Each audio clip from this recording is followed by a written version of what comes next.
नमस्कार, आप देख रहे हैं न्याजी न्यूज़ और मैं सादिक इमाम न्याजी। सादिक इमाम न्याजी आज तस्वीर एक दिखा रहा है। यहाँ पे ललन पासवान जी हमारे पास मौजूद हैं, जो कि काफ़ी चर्चाओं में हैं, मीडिया पे काफ़ी चर्चाओं में है। ये बड़ी खबर निकल कर आई थी, सारे लोग इस खबर को चला रहे थे। ललन पासवान जी आज बाइत्तफाक ललन पासवान जी हमारे बखनौरा पंचायत में सरकार भवन के पास हैं। और पहले मैं इनको मुबारकबाद देता हूँ अपने चैनल की तरफ से। क्या कहिएगा? आपको बहुत बहुत धन्यवाद। दशहरा के शुभ अवसर पर जी, जिस पंचायत में आए हैं, प्रखंड में आए हैं, जिले में आए हैं, सहित राज्य सहित पूरे देशवासियों को दशहरा की शुभकामना मुबारकबाद देता हूँ।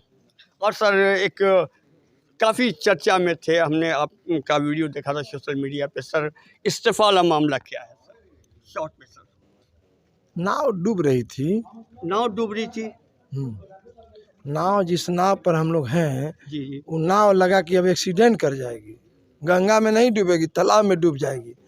तो सोन किनारे डूबे चाहे तालाब में डूबे, तो लगा कि लालू जी के वो छठ जो होता है, राबड़ी जी करते, उसी में डूबेगी। तो हम लोग कहे कि भाई अब छठ होने वाला है, डूबना ठीक नहीं है। ये आसार और ये आपको ये बता दिया था क्या कि ऐसा हो, क्या ऐसा एहसास हो गया था आपको? एहसास से जो नाविक है हमेशा परिस्थितियों को, राजनीतिक व्यक्ति है, अपने मूल्यांकन करता है। जी जैसे ये लोग मूल्यांकन करते हैं, थोड़ी थोड़ी मूल्यांकन हम लोग को भी आता है जी कि अब परिस्थितियाँ क्या होने वाली है। जी ऊँट किस पर बैठेगा और नाव किस किनारे लगने वाली है। तो ये नाव उसी किनारे लगने वाली थी। तो मैंने गंगा में कूदते तो मोक्ष प्राप्ति होता, पोखरा में गिर जाएंगे तालाब में तो बड़ा पाप होता, इसलिए ठीक नहीं था। तो कुल मिला के मैं बात ये सर निकल कर आ रही है कि आपने गंगा में आपने छलांग लगा दिया, पोखरा में जाने का इरादा बदल दिया आपने। गंगा में बहेंगे तो बहुत दूर तक जाएंगे, कूदेंगे तो, क्या बात है। इसलिए गंगा सागर तक चले जाएंगे, मुक्ति भी मिल जाएगा। मुक्ति भी मिलेगा। ये हमारे ललन साहब का ये ख्याल है कि मैं पहले तालाब में था और अब मैंने छलांग लगा दिया है गंगा के लिए। अब गंगा का काफ़ी लंबा वो सफ़र होता है। जी सर, तो ये बताइए कि हमारे इलाके के लिए जो अजय पहलवान की हौसला अफजाई को बुलंद करने के लिए आए हैं, और जैसे कि तारीख भी निर्धारित कर दिया गया है, 15 नवंबर है शायद। जी, 15 नवंबर को पिछले भांति गोवर्धन पूजा के अवसर पर जी बड़े आयोजन, राष्ट्रीय स्तर के महिला और पुरुष पहलवानों का आयोजन कराया गया था अजय के नेतृत्व में।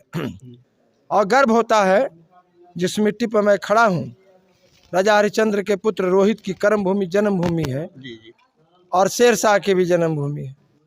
और वहाँ का बखनौरा का बेटा यहाँ की सुगंध है, दुनिया को देने का प्रयास किया, साहस किया, मेडल लाया, हांगकांग में जाके 7 जीता, और अभी बिहार में सम्मानित हुआ 2 लाख रुपए से। तो इसके मन को बढ़ाने के लिए और इस इलाके के लोग इसका अनुकरण करें, ये मार्गदर्शक बने। और यहाँ भी नौजवान आने वाला दिनों में, जैसे नरेंद्र मोदी ने पहली बार एशियान वाला जो इस बार जो जी पूरे दुनिया का वर्ल्ड कप हुआ, ये हुआ है, उस एशियन गेम हुआ है, उसमें पूरे भारत मैंने 100 पूरा करके आगे बढ़ गया। पहली बार आज़ादी के 70 वर्षों में भारत ने इतना गोल्ड मेडल और मैंने कांस्य पदक, और सब लड़कों लड़कियों ने मैंने कहिए कि दनादन विकेट जैसे भारत ठोके जा रहा है, लगातार जीत कर रहा है क्रिकेट में। वैसे ही भारत के नौजवानों ने लगातार ठोका, चीन, चाइना, जापान जितना आए सबको ठोकते चला गया। इसलिए यहाँ के भी नौजवान भारत में खड़ा होकर ठोके। इसके लिए मैं इसका मनोबल बढ़ाने के लिए इस पंचायत के, इस मिट्टी का सुगंध पूरे भारत और दुनिया में जाए, बखनौरा का, रोहतास का और बिहार का, इसलिए इसके लिए हम आए हैं। जी सर, एक आपसे एक और उम्मीद है, और मैं सारे इलाके की ये मैं अपने नगर पंचायत रोहतास और बखनौरा समझौता से मुतल्लिक एक सवाल करना चाहता हूँ सर। बहुत अफसोस की बात है कि नगर पंचायत रोहतास, तुराब न्याजी जो आपके बगल में बैठे हुए हैं, और ये बखनौरा पंचायत है सर, एक भी डिग्री कॉलेज नहीं है यहाँ पे। इस बात का रोना है, उस बात इस बात के रोना है। मैं भी जनप्रतिनिधि रहा हूँ, जी और मैं आपके बाज़ार में 1 दर्जन से ज़्यादा बड़े लोगों को मैं कहा कि भाई सरकार खोले ही नहीं, मुझे ज़मीन दीजिए, मैं खोल देता हूँ। ज़मीन लोगों ने नहीं दिया। और जिन लोगों से आप जो यहाँ प्रतिनिधित्व किए हैं, 40 साल बाबूजी, 10 साल बिटिया जी, और कुछ लोग क्या क्या नहीं बोलते हैं, उन पर हम कोई चर्चा नहीं करते। पूछना चाहिए उन जनप्रतिनिधियों से कि यहाँ कॉलेज क्यों नहीं हुआ भाई। मुझसे कहा गया, मैं तुरंत कहा कि भाई आप करिए, मैं प्राइवेट शुरू करा देता हूँ, सरकार नहीं करेगी तो ये कर्म जो है उसके संकल्प और उसके इच्छा शक्ति पर डिपेंड करता है, वो चाहता क्या। उद्देश्य से जो मनुष्य अगर लक्ष्य से उद्देश्य से अगर पूरी तरह परिपूर्ण और संकल्प के साथ रहेगा तो दुनिया का कोई काम नहीं है जो नहीं होता है। सर जो अभी विकास, अभी जो कश्ती पर जो सवार हुए हैं उसकी रफ्तार जो कि गंगा में चलने वाली है, क्या मैं अपने क्या यहाँ के लिए नगर पंचायत रोहतास और बकनौरा वाले के लोगों के लिए क्या? अरे मैं तो जो किया हूँ आपके भूतों ने भविष्य हुआ है भाई। मैं बता दीजिए मेरे चैनल के हाँ, मैं आप जरूर बता लीजिए। आपके यहाँ रुपये हो रहा है जी सर। आपके यहाँ जीवन भर ललटेन और बत्ती किरासन तेल के 130 करोड़ का सोलर बिहार सरकार ने दिया, ये भारत सरकार का नहीं था।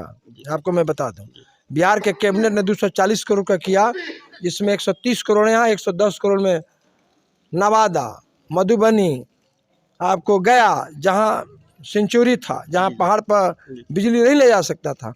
और कुछ लोग कहते हैं कि भारत सरकार का योजना है, पता नहीं, भगवान जाने।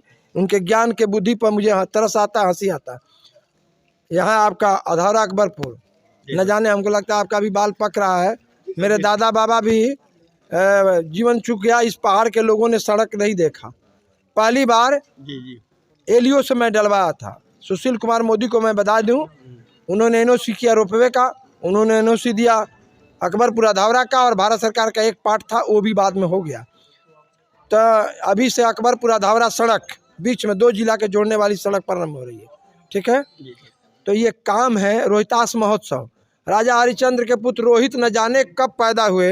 राजा हरिश्चंद्र का इतिहास बताता है कि भगवान राम और शिव का काल बताता है।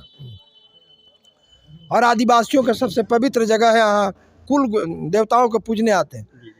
70 वर्षों में कितने लोग आए, अभी तक रोहतास महोत्सव शुरू नहीं हुआ था। भगवान शिव का गुप्ता धाम महोत्सव में पैसे शुरू कराया, यहाँ तो मैं लड़के लिया। काम किस काम की बात करते हैं। ये 176 करोड़ रुपया 40 किलोमीटर भारत सरकार नहीं, बिहार सरकार पैसा आवंटित करती है। ज्ञान नहीं हो तो ज्ञान का वर्धन करना चाहिए। संसदीय प्रणाली में लोगों को ज्ञान में पढ़ना चाहिए। सड़क होता है लेकिन बिहार सरकार पैसा आवंटित करती है, दिल्ली पैसा देती है, आवंटित नहीं करती है। हमको पैसा दिया तेजस्वी यादव, 176 करोड़ 40 किलोमीटर बनवाए। हम उस समय हम महागठबंधन में नहीं थे, हम एनडीए में थे। और महागठबंधन नीतीश कुमार जी का और तेजस्वी यादव उसमें पथ निर्माण मंत्री थे, उप मुख्यमंत्री थे। हम मांग के लाए थे, कई लोग विरोध भी किए थे। काम किस दल में मैं हूँ उससे नहीं मतलब है, हम काम करना चाहते हैं कि नहीं उससे मतलब है। जो काम करना चाहता है वो काम करा लेगा, जो काम नहीं कराना चाहता है जीवन भर काम नहीं कराएगा। कुछ लोग किस्मत लेके आते हैं, वोट मिल जाता है। कुछ लोग काम करते हैं उसके बाद भी वोट नहीं मिलता है, वो अलग बात है। लेकिन कर्म कभी मरता नहीं, चरित्र कभी मरता नहीं। वो बाजार में न बिकता है, ना कहीं कोई किसी ने खरीदा है। तो इसलिए हम सब कुछ हो सकता है, मेरे कर्म और चरित्र को चुनौती कोई नहीं दे सकता। ना कोई टकसाल बनाए, ना मुझे कोई खरीदेगा, ना खरीद सकता है। बहुत बहुत शुक्रिया सर। ये जाहिर कर दिया इन्होंने, मेरी बात पे साफ बोला कि मैंने क्या किया है। काम बोलता है, और इन्होंने गिना दिया वो सारी चीज़ों को जो कि अधौरा का मुख्य मार्ग, और फिर उसके बाद ये जो अभी हाईवे हमारा देख रहे हैं उसके बारे में इन्होंने साफ कह दिया है कि काम बोलता है। और ये तारीख इमाम नियाज़ी भी इस खबर को दिखा रहा है कि अगर आप हमारे चैनल पर नए हैं तो हमारे चैनल को सब्सक्राइब कर दें, वीडियो अच्छी लगे तो हमारे वीडियो को लाइक कर दें, कमेंट बॉक्स में जो भी लिखना हो ललन पासवान जी के बारे में और इनके कार्य के बारे में आप हमें लिख सकते हैं। चालू होते घड़िया।